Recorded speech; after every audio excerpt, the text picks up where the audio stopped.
She left me. Brother, these two words can keep a person awake all night. And the worst part? When you cannot even explain what you truly felt inside. I made the same mistake. I treated English like just another subject, when in reality, it was the power to express emotions. If you do not want to regret things one day too, then this video is for you. There was a girl. I'm sure you know this feeling already. Your heart moves differently around her. Your breathing becomes shallow. Suddenly you notice small things, the way she laughs, the way she looks away when she is thinking, how her eyes find you in a crowded room. But then, something happened. One day she asked me a simple question. What are you really thinking about? And I froze. Not because I did not have feelings. I had so many feelings. My chest was full of things I wanted to say. My mind was like a hurricane of emotions. But when I opened my mouth, nothing came out. Just silence. Just awkward sounds and broken words. She waited. I saw the disappointment in her face. That moment lasted maybe 10 seconds, but it felt like forever. I went home that night and did something I had never done before. I recorded voice notes on my phone, again and again and again, deleting them immediately after, saying the same sentences over and over. Hi, how are you doing? I really like your smile. Can we talk tomorrow? But I never sent a single one. You know what the worst part was? It was not my English. It was my fear. It was the terrifying thought that somehow my words would not be good enough, that my accent was wrong, that she would judge me, that I would sound stupid. So I stayed silent instead, and silence killed the whole thing. We do not talk anymore, and every single time I see her photo somewhere, I feel this sharp pain, not because she left me, but because I never really let her know me. I never even tried. That was not even the biggest mistake, though.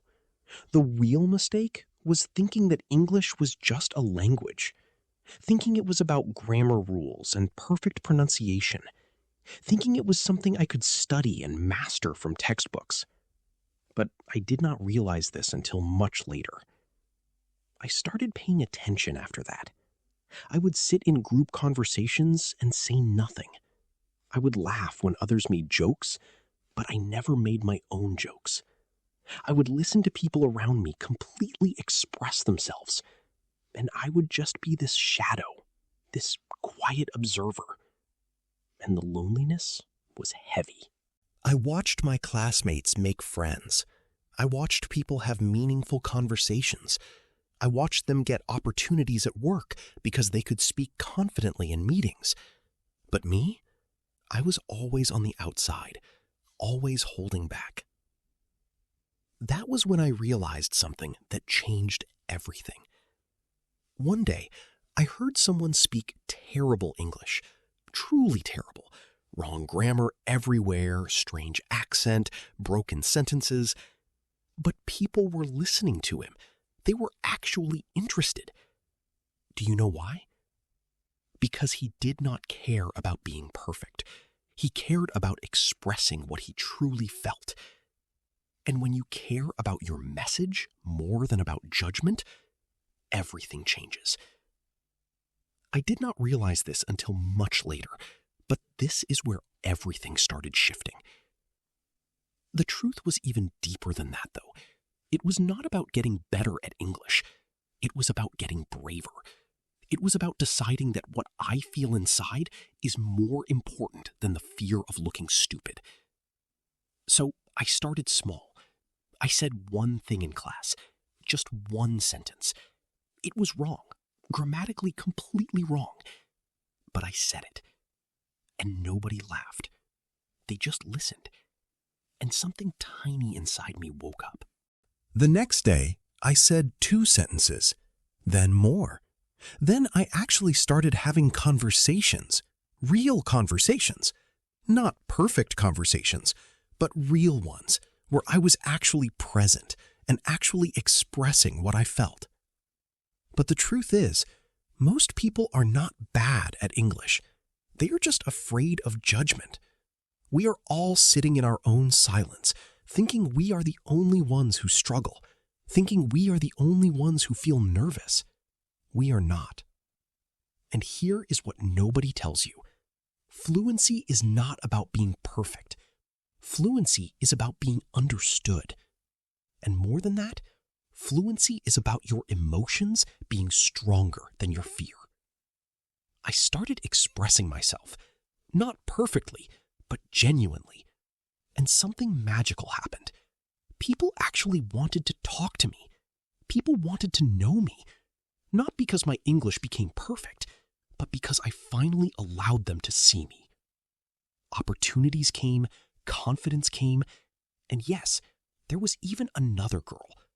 But this time I was brave enough to actually speak. But here is the deepest thing I learned from all of this. Every time you choose silence instead of speaking, you lose a piece of yourself. Every time you swallow your words because you were scared of judgment, you start believing it. Communication is not just about English. It is about your relationships. It is about your opportunities. It is about how the world sees you. It is about who you become. When you can express yourself, you attract people who understand you. You become memorable. You become real. And when you cannot express yourself, people leave. Not because you are bad, but because they cannot reach you. You become a mystery nobody has the patience to solve. So right now, I want you to think about one thing. Think about that person, that moment, that conversation you did not have because you were scared. Think about what that silence cost you. Do not let it happen again. Your voice matters. Your feelings matter. And they deserve to be heard. Not perfectly, but genuinely. The world needs you to speak. Not in perfect English, but in true expression, in raw honesty, in the language of emotions that every human being understands. That is where real fluency begins.